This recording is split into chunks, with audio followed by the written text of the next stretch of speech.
our yearly film series. As we've said before, this is now an exclusive bonus segment to YouTube. You can also hear it live when we record it on Twitch Monday nights. By the time we're talking about it, it's usually between 10:30, 11:30 on Eastern Standard Time. Um, but yeah, we're on the year 2000 now. If you want to go back and listen to 1980 through 1999, they're on, I guess, our first 20 episodes, give or take some where we took breaks for our decade in reviews, or the end. There were the last few episodes prior to our 1990 decade in review. We took off because we were doing our most anticipated and best of lists for 2021, 2020. But yeah, what we do, we talk. If this is the first time you're hearing it, we talk. We all pick a movie that we found very memorable from the year we're focusing on. Doesn't have to be a classic. Doesn't even have to be good. It can be just anything that we find memorable and enjoyable for whatever reason. Yeah, they Um, typically aren't good. yeah, when we talk about the good movies, that tends to be in the decade in film review. Um, so prepare for some oddities over the next 10 weeks, and then we'll get to the good stuff for the most part. But this is the fun stuff. So, Corey, will you kick us off for the year 2000? Yeah, so I went with Roland Emmerich's probably I feel like his best film that he's ever done. Uh, he took time off from Independence Day and Godzilla to do The Patriot with Mel Gibson, Heath Ledger, and Jason Isaacs. Fantastic, not really historically accurate uh, war Not even film. close to historically accurate. Not even close. But Doug, and I'm sure all of you will agree with me that it was a great film, regardless if it was accurate or not historically. The performances were fantastic. It was a great script. Um, Mel Gibson, as he normally does, because he's an awesome dramatic actor. Like he had some fantastic scenes in this movie.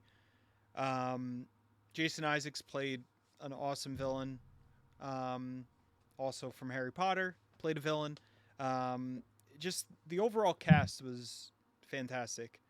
The one scene that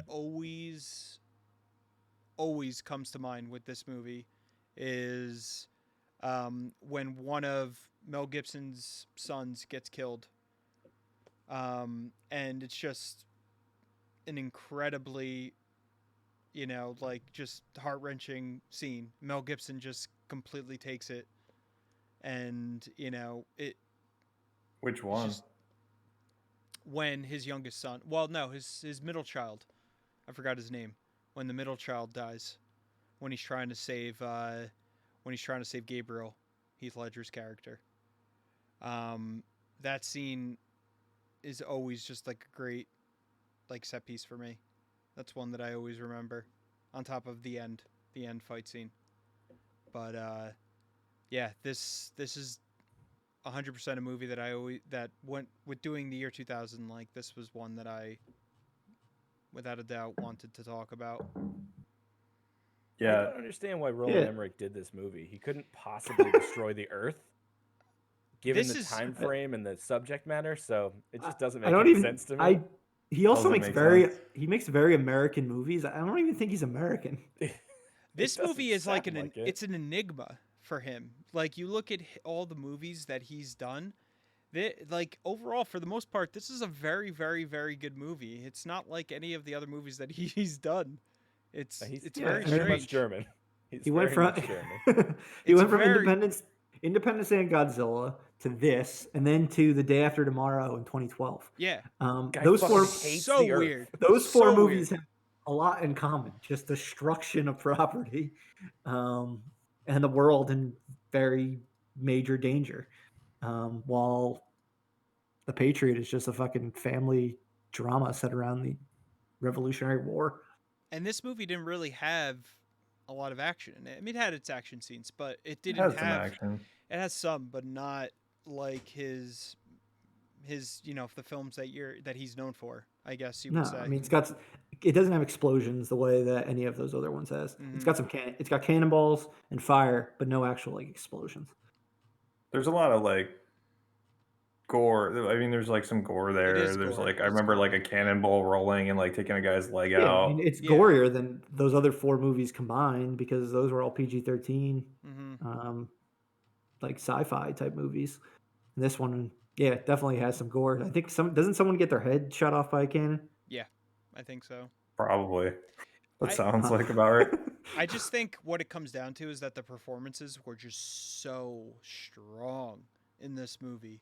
Like Roland Emmerich obviously directed it, but like Mel Gibson, Heath Ledger, Jason Isaacs, just like their performances were so good that it really just catapulted the film for me, at least. I mean, I've watched it within the past like couple months again. I usually watch it once a year, and it still holds up incredibly well. Jason Isaacs is a great bad guy in it. He's practically mustache twirling, but he's great in it. Yeah, he is.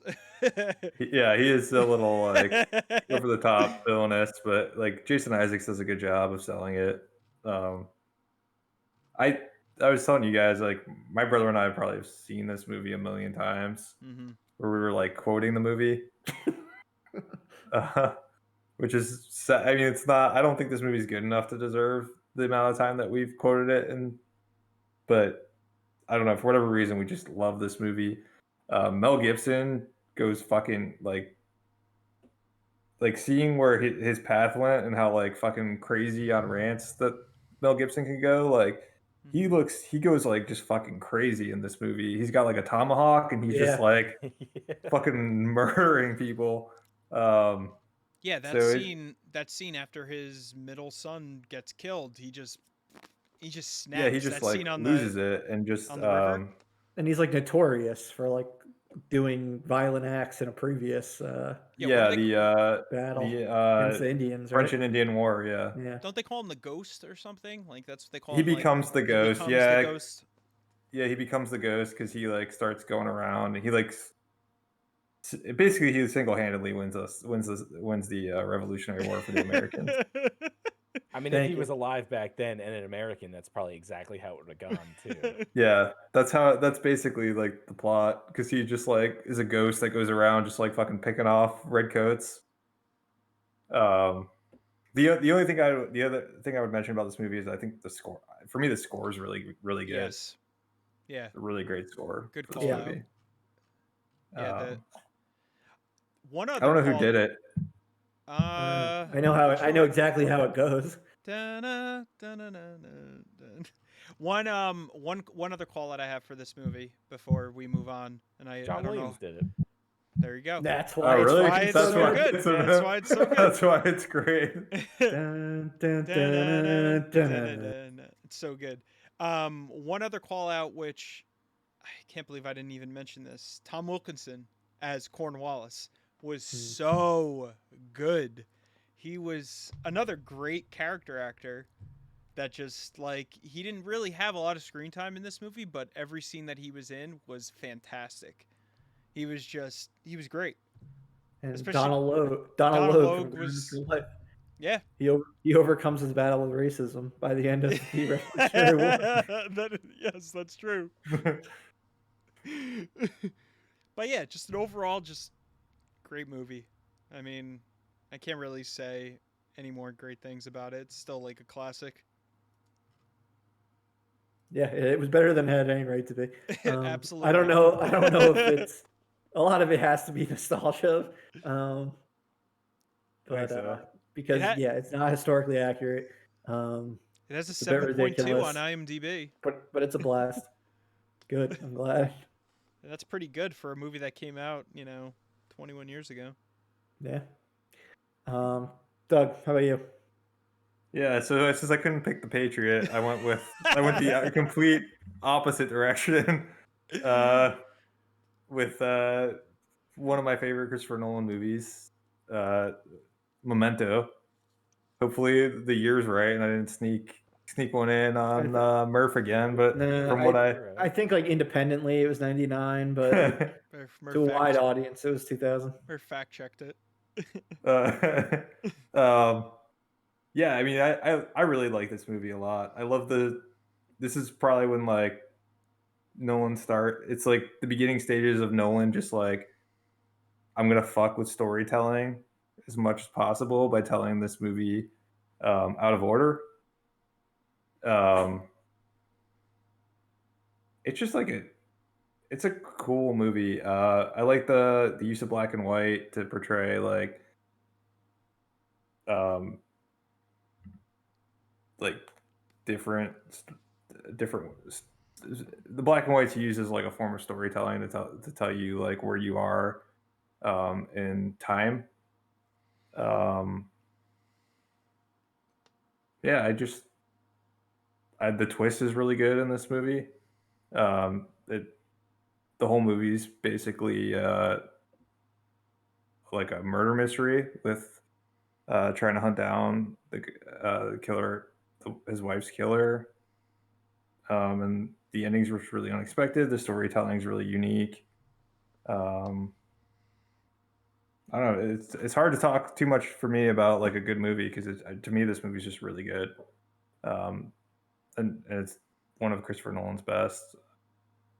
It's a very great idea, and it's very very well done. I remember watching this for the first time and just being shocked at how it all ends and How it this to me begins. is and how yeah right how it begins. Yeah, this to me was a much better done Usual Suspects, just Yeah. in the way that it's built. Where I actually at the end of the movie, I was like, holy fuck, okay, all right, starting to see Yeah, it. yeah, you could tell like it started with a concept with this movie, and then they kind of went from there. The idea too of like having a memory loss issue and coping with it by like tattooing yourself and writing notes to yourself, but like the tattoos just so someone can't like erase it on you. Um, just like a clever thought.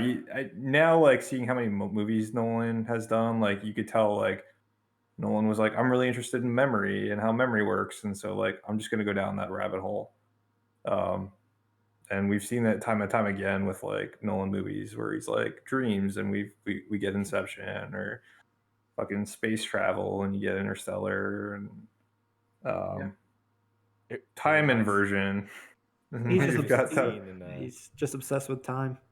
scene in other guys is robots. What if one day they were in charge?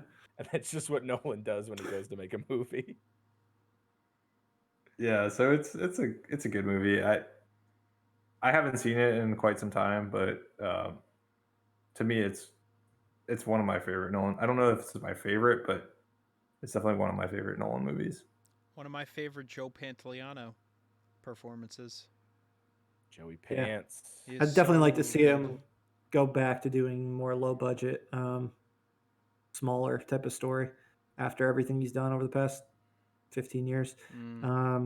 Carrie Ann Moss too was fantastic. She was in it. Yeah. No, everyone was solid. All right, let's move on from our dramas and get into the comedy portion of this segment. Oh GP? yeah, ain't no drama here.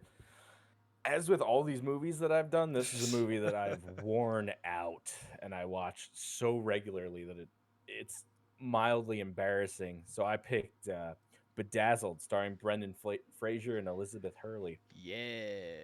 It's actually a remake of an older movie. I'm pretty sure. Really? Yeah, I think so. I think it was 67 they made this, and then they remade it in 2000. And it's just a illusory guy played by Brendan Fraser that meets the devil, which is Elizabeth Hurley, and she offers to give him, I think it's, what is it? 3 wishes. Is it 3 wishes? I think it's 3. And he obviously wishes to be a cooler person. And 7 to wishes. The girl. Seven wishes. Right? Yeah. That's a lot of wishes. He goes, why 7? Why not 8? Why not 6? I don't know. It just sounds good. And it's got this weird supporting cast of absolutely hilarious people. Like Orlando Jones is one of his coworkers. Yeah, he was great. And they play all these people in his wishes, which are basically just alternate realities. And I love them all, and I quote this movie all the time. Who directed this? Was it Harold Ramis or Ivan Reitman? I think it was Harold Ramis that directed this one. Okay. Yeah, it was Harold Yeah, Ramis. Harold Ramis He also directed did. this one. He's also the first name on the screenplay. Oh, nice. Oh wow, so he wrote it as well. It in addition to being a really funny movie, it also kind of makes you feel good about yourself because you realize that you don't need to be someone else to be happy. And at the end, there's a really nice happy ending. And it was one of these movies. If I was feeling down, I would turn this on, and it would bring my mood up a whole bunch. He also does he also changes though, like throughout the movie too. He does. Like, He becomes a better person just by realizing that he's good as he is. yeah. And then turns into that, and the devil becomes his friend, and it's just I love this movie. I absolutely love this movie, and It was I a freaking love it. solid, mild success that ended up like people who watched it liked it a lot. Yeah. I think we joked about this movie for the past 20 years. So Oh my goodness. Yeah, some of those wish scenes are just way too good to not quote constantly. yeah. Yep. Yeah, Bedazzled, absolutely fantastic movie. There was no doubt in my mind that I was doing this one when we started. All right. Well, I will continue this comedy train. I said it last week, so I had to go through with it. My movie is Shanghai Nights. It is with Jackie Chan and Owen Wilson. It's basically if you put the Rush Hour movies in the Wild West, and then exchanged Chris Tucker for Owen Wilson, that type of humor. That's what you get. You get Shanghai Noon. Jackie Chan as John Wang, which John Wang. John Wayne, and Owen Wilson as Roy O'Bannon are just a great comic duo. We got 2 movies out of this. I was really fucking hoping for the third one, but it just never came to pass for What would whatever it have been reason. called? Well, we got Noon, Nights, I don't know, Dusker, Shanghai Dusk. Shanghai Afternoon. Yeah, I don't know. They'll come up with something clever. Shanghai Nights was with a K Shanghai since it was set in England. So that was clever. But yeah, the 2 of them together are just really funny. The scene I always think about with the 2 of them are when they're doing the drinking game in the bathtubs. Uno mas, one more, and just getting them completely obliterated. But you also had Walton Goggins in this one as a bad guy, back before he was like a good actor. And Xander Berkeley from 24 was the heavy in this one. He was the marshal. So I don't remember this movie very much. yeah, those were his adversaries. I got to go back and watch him when they're trying to save Lucy Liu, because she's the princess who Jackie Chan's trying to return over to China. But because he really like Rush Hour. Yeah, because he works at the Chinese Imperial Guard. So he's sent to the Wild West to go retrieve the princess. They're the same fucking movie. Yeah, exactly. The same fucking guy. They really are, and I like this one so much more than Rush Hour. It is a good movie. Like I thought Rush Hour 2 was fantastic. So I thought the going from Shanghai Noon, Rush Hour 2 to Shanghai Nights was great. But yeah, I think it was just an underappreciated one. I don't think enough people saw it. Westerns really weren't hot at the time. Really wasn't until I guess 2010 when Red Dead Redemption came out that it seemed like Western movies started to regularly start coming out again. True Grit, yeah, 310 to Yuma, or I guess around 2007, because that's when 310 to Yuma and Assassination of Jesse James came out, and then they just kept flowing ever since then. But yeah, I think it's one that's worth a second look, or a first look if you've never seen it. But I'm definitely gonna go back and watch this. I missed this movie. I remember really liking it when I saw it for the first time. Yeah, I need to watch it again myself because it's been a long time since I've seen the entire thing. First time I saw it was on a cruise, and I think me and my brother went and watched it 3 times over the course of the week because we enjoyed it so much. Damn. That's saying something too, because you got unlimited delicious food on a cruise. You could be spending your time eating. Well, you got to eat, then see a movie, and then you're hungry again, so you eat some more. That's true. Just take the food into the movie. Oh, hell yeah. Problem solved. That too. What are they gonna do? Throw you off the boat? Yeah, exactly. It was a Disney cruise too. It was Mickey Mouse gonna beat me up. I was a kid at the time. Actually, That's true. probably back in the day. Mickey Mouse can be a violent creature. Yeah. Oh, But yeah, This'll teach you to sneak a cheeseburger into my movie theater, you son of a bitch. but that was the year 2000. Next, I guess we were in like 8th grade at the time. So we'll approach our high school years, which is when we started regularly going to see nonstop movies next week. JP, you gonna do Fast? goodness. You gonna do the Fast and the Furious next week for 2001? I might have to. I also wore that VHS out. Yeah, you did. Just feels appropriate to talk about. Oh, my poor college roommate.